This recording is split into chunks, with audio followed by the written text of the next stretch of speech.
Hello, and welcome to a journey through time and across the vast landscapes of Africa. I'm your guide, and today we're embarking on an exploration of the fascinating connections between West Africa, Congo, and Kenya. Buckle up, because we're about to uncover centuries of shared history, cultural exchanges, and hidden links that you might never have imagined. Picture this. It's thousands of years ago, and the African continent is a tapestry of diverse cultures, each with its own unique story. But beneath this diversity lies a web of connections, woven through trade, migration, and shared experiences. Let's start by unraveling these ancient threads. Imagine a highway stretching across the Sahara Desert, bustling with camel caravans laden with gold, salt, and exotic goods. This was the Trans-Saharan trade route, a lifeline connecting West Africa to North Africa and beyond.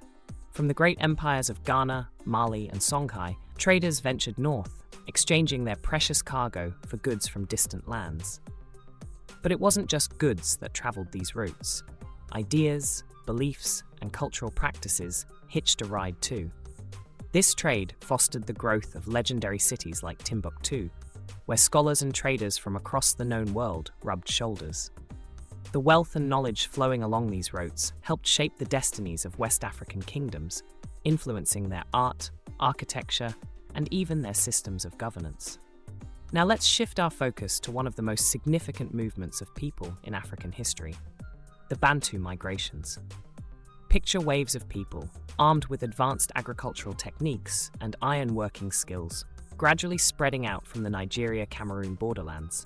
Over thousands of years, these Bantu-speaking peoples journeyed eastward and southward, reaching the lush forests of the Congo Basin and the sprawling savannas of East Africa, including present-day Kenya.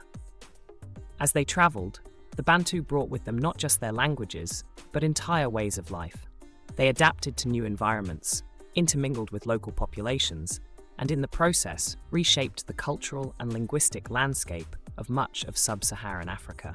This great migration created a shared linguistic heritage that still echoes across the continent today. From the Swahili spoken on the Kenyan coast to the Lingala of the Congo Basin, and even some languages in West Africa, all bear the imprint of this ancient journey. As we've seen, the peoples of West Africa, Congo, and Kenya have been in motion and in contact for millennia. But what happens when cultures meet and mingle? Let's explore the fascinating world of cultural exchanges that have shaped these regions.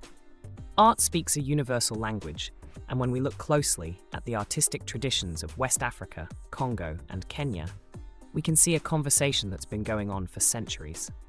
Take masks, for example. While each region has its distinct styles, you might notice similarities in the use of geometric patterns or the stylization of human features. These aren't mere coincidences. They're echoes of ancient connections and shared inspirations. The same goes for music. The talking drums of West Africa might seem a world away from the Nyatiti lyre of Kenya, but both reflect a shared African heritage of using music as a form of communication and storytelling. Speaking of storytelling, let's talk about one of Africa's greatest treasures, its oral traditions.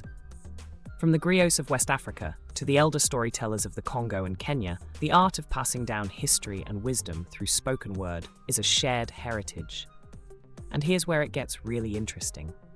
When scholars compare folktales from these different regions, they often find striking similarities. A trickster hare in a Kenyan story might behave remarkably like a Nancy the spider in West African lore.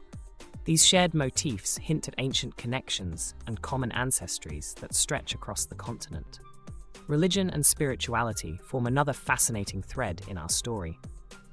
The traditional belief systems of West Africa, Congo, and Kenya often share a reverence for ancestors and a recognition of a supreme creator, even if the details differ.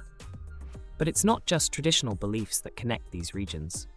The spread of Islam through trans-Saharan trade routes touched not only West Africa, but also reached the East African coast, including parts of Kenya.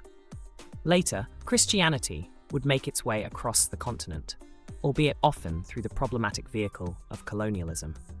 Today, you'll find unique blends of traditional beliefs with Islam or Christianity across all these regions, showcasing the adaptive and syncretic nature of African spirituality. Remember the Bantu migrations we talked about earlier? Well, they didn't just spread people and cultures, they spread languages too. The Bantu language family is one of the largest in the world, spanning much of sub-Saharan Africa, from Swahili spoken in Kenya to Lingala in Congo, and even some languages in West Africa, like Fang in Cameroon. All these are part of the great Bantu family. When linguists compare these languages, they find remarkable similarities in vocabulary and grammar, testifying to their common origin. But the linguistic connections don't stop there. Some West African languages, while not Bantu, show intriguing links to Bantu languages. These connections are like whispers from the distant past, hinting at ancient migrations and interactions that predate even the Bantu expansion. As we move into more recent history, we find that West Africa, Congo and Kenya share another profound connection: the experience of colonialism and the struggle for independence.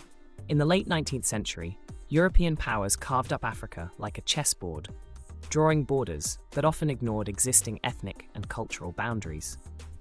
West African nations, the Congo and Kenya, all found themselves under foreign rule. This period saw the exploitation of Africa's rich natural resources and human labor. From the rubber plantations of the Congo to the coffee farms of Kenya and the cocoa fields of West Africa, colonial powers extracted wealth while disrupting traditional social structures. But out of this shared struggle arose a powerful force: the Pan-African movement. Leaders and thinkers from across the continent, including West Africa, Congo, and Kenya, united in the cause of African liberation and unity. Today, the connections between West Africa, Congo, and Kenya continue to evolve and strengthen in our increasingly interconnected world. From ambitious infrastructure projects to efforts at creating free trade zones, the goal is to recreate and strengthen those ancient connections for the modern age. We're also seeing a cultural renaissance, with artists, musicians, and writers from across the continent drawing inspiration from each other and their shared heritage.